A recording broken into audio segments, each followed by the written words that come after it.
Welcome to the Banker Lamp. Please enjoy the video. You begin by opening Bob and signing in.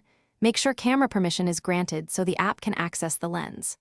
Once done, tap camera mode on the main screen to enter live view.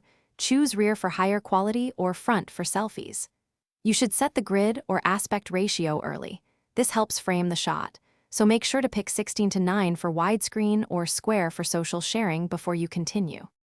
Now you compose the shot. Tap the subject to set focus and then slide to adjust exposure. This balances highlights and shadows. Once the composition looks right, press and hold to lock AF/AE so your settings stay steady if you recompose. This is key for consistent results. Also, decide on HDR or flash based on contrast. HDR recovers detail in high contrast scenes. When you're ready, steady the device, use a small tripod or brace your elbows, and tap the shutter. You can also use a countdown timer for shake-free results, set 3 or 10 seconds if needed. After capture, review the preview immediately. Pinch to zoom and check sharpness, then tap Edit to crop, straighten, or adjust color.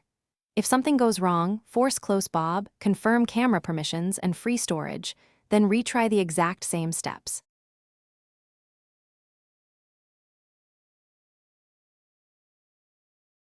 Thanks for watching. If this was helpful, leave a like and consider subscribing. See you next time.